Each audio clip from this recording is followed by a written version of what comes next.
In this video, I'm exploring some new features that Softr launched to allow building apps all in one place, including the backend with Softr databases and the automations and workflows needed to glue things together across different apps or within the Softr ecosystem itself via Softr workflows.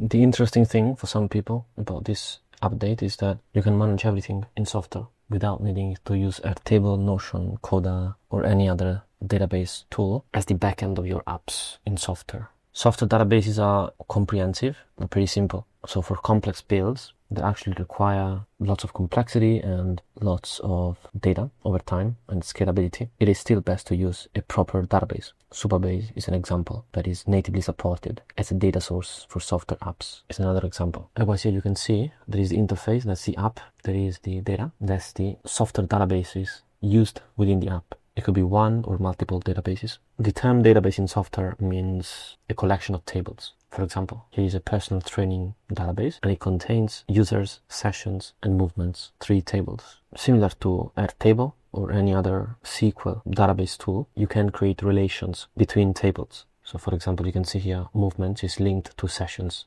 via a linked record field. And whenever there is a dynamic block on a page, I can use the Softr database as the source of that block. For example, let's say here I want to see all the programs for the current users. Then I would have a dynamic block that shows the data from the sessions table filtered by the current user. So we can do that here, just like I would do with Airtable or any other data source. But in this case, everything is natively stored within Softr. There's also the users tab that stores all the app users. And then here there are some default properties or columns that show the sync status, the onboarding status here. And I can also manage users directly from here by selecting them and then taking specific actions. You can see that I can sync this users tab with the actual table in the Softr database that contains users data, which is in my case called users. So here I have all the users in a table format that's easily manipulable by me, and I can also add additional fields that I want to customize it further. And then those users actually sync in here. On the database tables, I can also add multiple views. I can add the view in here, and then right now we only have table view,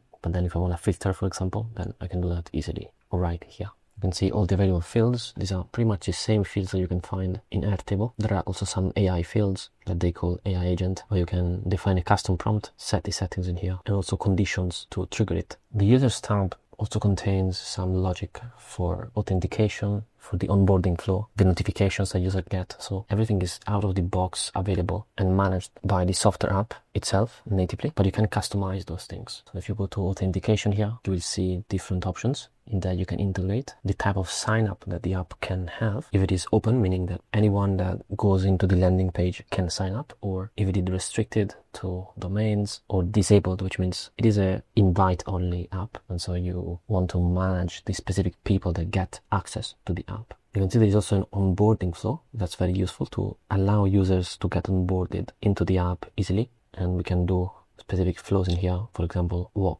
logged in users will see versus what a visitor will see on each step. So what's the home page, what's the onboarding page, and then what do they see after they sign out. So the onboarding page can be custom made, and maybe you have a checklist of items that you want people to go through, or some documentation on the app. So just like you experience or you build within any app. The notifications options as well is quite customizable here. I can create a custom email sender so that I use my company domain to send emails out to all the users of the app. I can define whether I want to automatically invite a user upon creation. And then in here, you see there are some templated notifications when a user gets invited, when they request a code to sign in, etc., etc. And these are customizable here. I can customize the subject and the content as well. An additional powerful feature that was released recently in Softr are workflows. And these are, for now, lightweight automations that we can build natively within Softr, which replaces lots of glue work done by Make, for example, or Zapier, or any 10 or other automation tools. So workflows, you can think of them as triggers and actions. So when something happens, maybe we need to update data in a third-party tool, or update data in the Softr database powering the app that we have in Softr.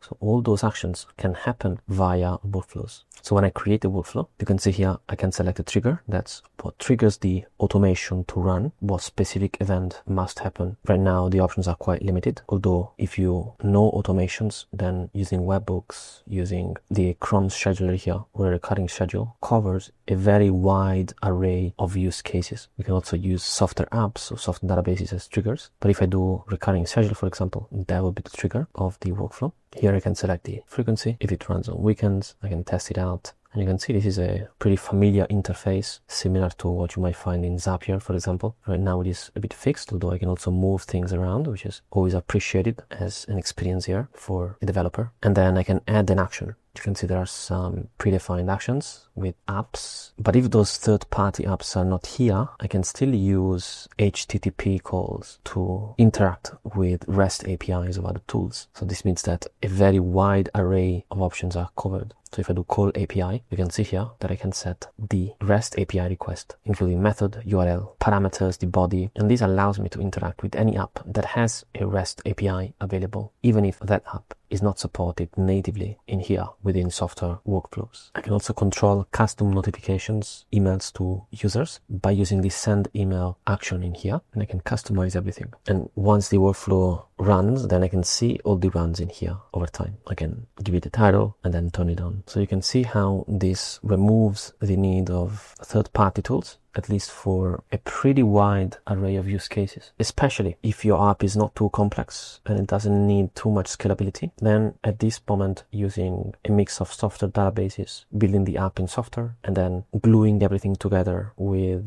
Softr workflows for custom automations allows you to build something very quickly without having to use many disparate tools, but essentially having your backend and your front end all in one place within Softr. So this is a value proposition in my experience, because it allows centralization of your workflows and data, and you can launch something very quickly.